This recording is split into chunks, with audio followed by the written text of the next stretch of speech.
কি কৰিলি অ শুন ক'ত এৰি থৈ গলি মোক বৃদ্ধা মাতৃৰ কান্দোন কি কৰিলি মোক তই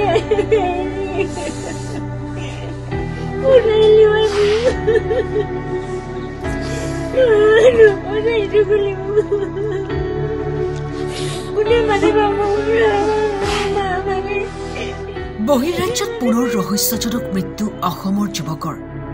21 ডিচেম্বৰত ৰিংকু দুৰ্ঘটনাত পতিত হোৱা বুলি পৰিয়ালৰ লোকক অৱগত কৰে এজন সহকৰ্মীয়ে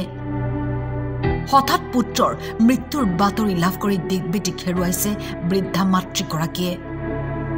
প্ৰায় 12 বছৰ ধৰি হায়দৰাবাদত সিকিউৰিটি সাৰ্ভিস হিচাপে কৰ্মৰত আছিল মৰিয়নিৰ চেলেংগাঁৱৰ ৰিংকু গগৈ মই আজি এই ঘটনাটো কথা শুনি মই আজি কালি ৰাতিপুৱা টোপনি নাই আজি ৰাতিপুৱা কন্দা কটা কৰি নোখোৱা নোখোৱাই পানী অকণো খোৱা নাই মই সেইদৰে আছো ল'ৰাটো মই মুখখন ক'ত দেখিম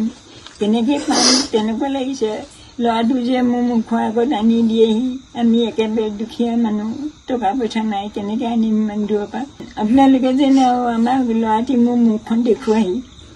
মানে মই বৰ দুখত পৰিছোঁ মাক হৈ কিন্তু কি পৰিস্থিতিত কেনেকৈ ৰিংকু দুৰ্ঘটনাত পতিত হৈ মৃত্যু হ'ল সেই সন্দৰ্ভত পৰিয়ালৰ লোকক অৱগত কৰা নাই সিকিউৰিটি কোম্পানীটোৰ কৰ্তৃপক্ষৰ তৰফৰ পৰা ফুকত ভাগি পৰিছে দৰিদ্ৰ পৰিয়ালটো এক্সিডেন্ট হল বুলি ফোন এটা আহিলে ফোন এটা অহাৰ পিছত মানুহজন বিচাৰি পোৱা নাই বুলি ক'লে বিচাৰি পোৱা নাই কোনখন মেডিকেলত ভৰ্তি কৰা হ'ল তেওঁ সিকিউৰিটি সুপাৰভাইজাৰ ফোন কৰিলে তেওঁ কেতিয়ালৈকে বিচাৰি পোৱা নাই আপোনালোকৰ নিশাৰ ভিতৰতে খবৰটো দিম বুলি ক'লে নিশাটো বাদ চালো প্ৰায় 10 মান বজাত আকৌ এবাৰ ফোন কৰিলো তেওঁলোকে কৈছে যে আমি বিচাৰিয়ে পোৱা নাই মানুহজন আমি তেতিয়া নিশাটো চাই ৰাতিপুৱা আকৌ হেৰি কৰিলো ফোন কৰিলত ক'লে যে তেওঁ ককায়েকজন আহিব লাগিব তেতিয়াহে কথাটো ভাল হ'ব বুলি ক'লে এতিয়া যে হঠাৎ ফোন কৰিলে তেওঁ এনেকে মৃত্যু হ'ল বুলি মই চৰকাৰক এটা আহ্বান জনাওঁ যাতে ভাইটিজন জীয়াই থকা অৱস্থাত নেপালোৱে